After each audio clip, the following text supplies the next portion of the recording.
দক্ষিণ আফ্রিকার শিরোপা জয়ের মধ্যে দিয়ে শেষ হলো এবারের টেস্ট চ্যাম্পিয়নশিপ। আর বাংলাদেশ শ্রীলঙ্কার টেস্ট দিয়েই বদলে যাচ্ছে ক্রিকেটের আলোচিত এক নিয়ম। এদিকে টাইগার ক্রিকেটের সবচেয়ে বড় দুই নাম সাকিব ও তামিম দ্বন্দ্বের অবসানের আভাস দিলেন স্বয়ং তামিম ইকবাল নিজেই। আর ফুটবলে হামজা চৌধুরীকে নিয়ে চলছে টানাটানি। সব খবর এক করে জানাবো আজকের খেলার বেলায়। সঙ্গে আছি সাদাতুর রাফি।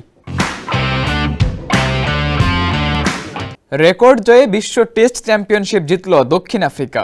লর্ডসে অস্ট্রেলিয়ার বিপক্ষে 5 উইকেট হাতে রেখেই জয়ের বন্দরে পৌঁছে যায় টেম্বা বাভুমার দল। এই জয়ের প্রধান কারিগর প্রোটিয়া দলের ওপেনার এইডেন মার্করাম।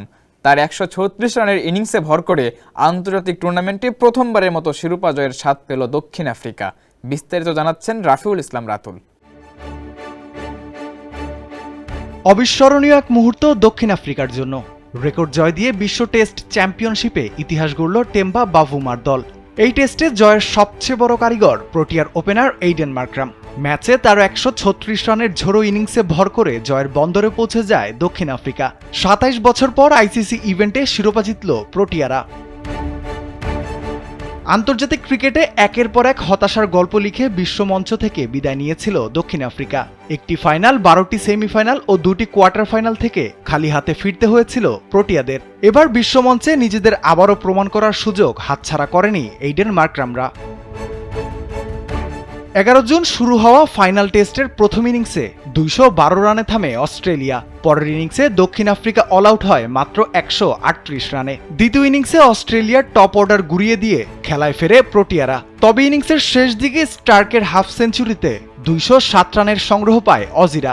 ফলে 282 রানের লক্ষ্য দাঁড়ায় দক্ষিণ আফ্রিকার সামনে। জবাবে ওপেনার মার্করামের বিধ্বংসী ব্যাটিংয়ে জয়ের দিকে এগোয় প্রোটিয়াদের ইনিংস। অধিনায়ক টেম্বা বাভুমার সঙ্গে মার্করামের 147 রানের পার্টনারশিপ এক প্রকার জয় নিশ্চিত করে দেয় দক্ষিণ আফ্রিকার। ম্যাচের চতুর্থ দিন 5 উইকেট হাতে রেখেই শিরোপা উল্লাসে মাতে বাভুমার দল। যেই তকমা পেতে দক্ষিণ আফ্রিকার কেটে গেছে যুগের পর যুগ, সেই শিরোপা উঁচিয়ে ধরে বিশ্বমঞ্চে নিজেদের প্রমাণ করেছে দক্ষিণ আফ্রিকা। শিরোপা দুঃখ ঘুচেছে প্রোটিয়াদের। আর সেই শিরোপা ছুঁয়ে দেখার স্বাদ পেল ক্রিকেটের আতুরঘর লর্ডসে, এবং লর্ডসের বেলকুনিতে দর্শকরা উঁচিয়ে ধরেছে নিজেদের পতাকা। ক্রিকেটের যে স্বপ্ন দেখতে পারে না বাংলাদেশ, সেই স্বপ্নকে বাস্তবে রূপ দিল দক্ষিণ আফ্রিকা। শান্তদের কাছে ফাইনাল খেলার চিন্তা করাই যেখানে বোকামি, বাভুমাদের কাছে সেটা চোয়ালবদ্ধ প্রতিজ্ঞায় অজিবদ্ধের মাধ্যমে নিজেদের ভাগ্য বদলানোর উপলক্ষ।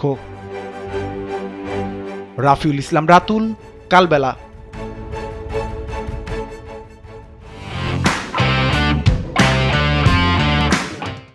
নিজেদের পারস্পরিক সম্পর্কে টানাপোড়েনের কথা ভুলে গিয়ে সাকিবকে বাংলাদেশের ইতিহাসের সেরা ক্রীড়াবিদ হিসেবে আখ্যায়িত করেছেন তামিম ইকবাল। সাবেক এই অধিনায়ক অকপটে স্বীকার করেছেন বাংলাদেশের ক্রিকেটের ইতিহাসে যদি একটা নাম আসে সেটাই সাকিব আল হাসান। নিজেদের মধ্যে দীর্ঘদিনের দ্বন্দ্বেরও একদিন অবসান হবে বলে আশাবাদ ব্যক্ত করেছেন তামিম ইকবাল। বিস্তারিত জানাচ্ছেন শামীম খান। বাংলাদেশের ইতিহাসে সেরা ক্রীড়াবিদ সাকিব, এমন মন্তব্য করেছেন তামিম। সাবেক এই অধিনায়ক অকপটে স্বীকার করেছেন বাংলাদেশের খেলাধুলার ইতিহাসে যদি একটা নাম আসে সেটা সাকিব আল হাসান। সাকিবকে সেরা ক্রীড়াবিদ মনে করার ক্ষেত্রে অনেকের মধ্যে কিছুটা সন্দেহ থাকলেও কোনো সন্দেহ রাখছেন না তামিম। দেশীয় এক গণমাধ্যমে এমনটি জানিয়েছেন তিনি। দুজনের পারস্পরিক সম্পর্ক নিয়ে তামিম বলেন, কোনো এক সময় ঠিক হয়ে যাবে। আমার মনে হয় আমরা এখন যথেষ্ট বোঝার মতো মানুষ। আমি হয়তো কিছু ভুল করেছি, সে হয়তো কিছু ভুল করেছে। যেদিন আমরা এটা বুঝতে পারবো এবং একসঙ্গে বসতে পারবো, যে কোনো সমস্যার সমাধান হতে পারে, আমি এটা ফিল করি।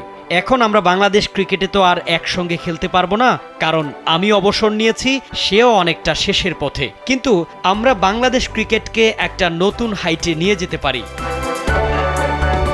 ব্যাট বলের পারফরম্যান্সে নিজেকে অনন্য এক জায়গায় নিয়েছেন সাকিব আল হাসান। এতটাই যে শুধু ক্রিকেটে নয়, তার অবদানের কারণে বাংলাদেশের খেলাধুলার ইতিহাসে তাকে সেরা ক্রীড়াবিদ মনে করা হয়। নিজেদের সম্পর্কের অবনতিকে দূরে সরিয়ে রেখে বাঁহাতি ওপেনার বলেছেন, তার সঙ্গে আমার সম্পর্ক সবসময় ইতিবাচক ছিল। আমি অনেক কিছু শুনি, মানুষজন বলে ওরা তারকা, এজন্য দুজনের মধ্যে কনফ্লিক্ট হয়েছে। আমার এটা মনে হয় না। কখন এই জিনিসটা হবে? যখন আমি নিজেকে বিশ্বের সেরা দাবি করব, বাংলাদেশের সেরা দাবি করব, এবং যদি সে নিজেকে বাংলাদেশের সেরা দাবি করে। তামিম বলেন নিজেকে কখনোই সেরা মনে করেন না তিনি। এখানে তো আমিই ওকে বলেছি সে বাংলাদেশের সেরা। আমি কি এটা প্রথমবারের মতো বলেছি? অবশ্যই না। বাংলাদেশের খেলাধুলার ইতিহাসে যদি একটা নাম আসে সেটা সাকিব আল হাসান, এটাতে আমার কোনো সন্দেহ নেই। এবং ক্রিকেটের দৃষ্টিকোণ থেকেও সে যা অর্জন করেছে এটা অবিশ্বাস্য, এটাতে কারো কোনো সন্দেহ থাকা উচিত না। তার সঙ্গে আমার সম্পর্ক যত ভালো বা খারাপ থাকুক, সত্য তো সত্যই, সে সম্ভবত বাংলাদেশের ইতিহাসের সেরা sportsman.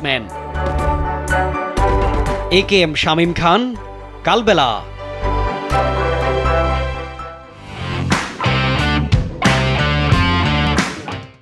Bangladesh Sri Lanka test series থেকে বদলে যাচ্ছে ক্রিকেটের আলোচিত এক নিয়ম। যে ক্যাচগুলো একসময় দর্শকদের তাক লাগিয়ে দিত সেটাই এবার হচ্ছে নিষিদ্ধ। আইসিসির নতুন এই নিয়মের বিস্তারিত থাকছে মাহফুজ আহমেদের প্রতিবেদনে। যেই ক্যাচগুলোই একটা সময় মাঠের বাইরের জাদু হিসাবে ধরা হতো সেগুলোই এখন থেকে আর বৈধ নয়। মাইকেল নেসার কিংবা ম্যাট রেনশোদের বিস্ময় জাগানো বাউন্ডারির বাইরে থেকে ধরা ক্যাচগুলো নিষিদ্ধ ঘোষণা করেছে এমসিসি। নিয়মের খাতায় আনুষ্ঠানিকভাবে বদল আনা হচ্ছে এমন বানি হোপ জাতীয় বাউন্ডারি লাইনের ক্যাচগুলোর ক্ষেত্রে। 17 জুন থেকে শ্রীলঙ্কা বাংলাদেশ ম্যাচ দিয়ে শুরু হচ্ছে নতুন ওয়ার্ল্ড টেস্ট চ্যাম্পিয়নশিপের চক্র। সেখান থেকেই এই নিয়ম কার্যকর হতে চলেছে। তবে আইনের বইতে অর্থাৎ এমসিসির অফিসিয়াল ল হিসাবে এটি প্রযোজ্য হবে 2026-এর অক্টোবর থেকে। 2024 সালে জানুয়ারিতে বিগ ব্যাশে ব্রিসবেন হিট বনাম পার্থ স্কটসের ম্যাচে নেসারের ক্যাচটি নিয়ে তোলপাড় পড়ে গিয়েছিল ক্রিকেট বিশ্বে। জর্ডান সিল্কের মারা বলটি মাঠের বাইরেই যাচ্ছিল। তবে নিয়ম সম্পর্কে বেশ ভালোভাবেই জানান নেসার বলটি প্রথমে ক্যাচ করে ফেলেন, এরপর সেটি বাতাসে ছুড়ে দেন, নিজে বাউন্ডারির বাইরে গিয়ে আবার লাফিয়ে বলটি ভেতরে ঠেলে দিয়ে ভিতরে এসে ক্যাচটি সম্পন্ন করেন।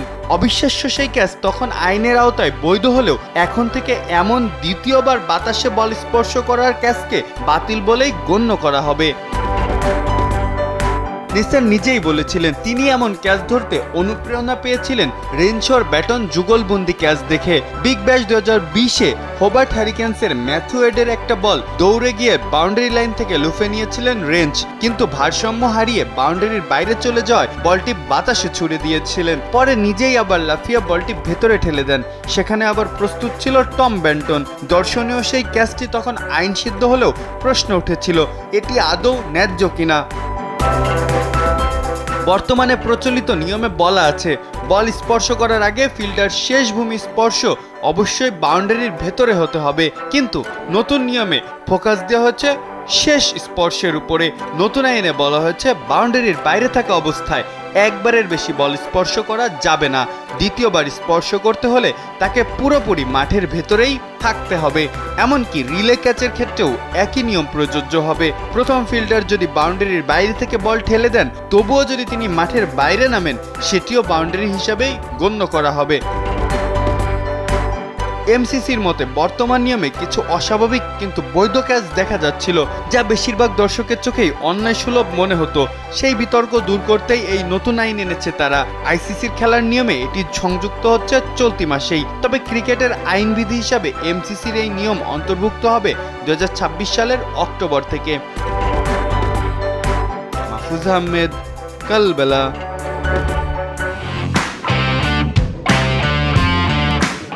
এই ছিল আজকের খেলার বেলায়। এতক্ষণ সঙ্গে থাকার জন্য ধন্যবাদ।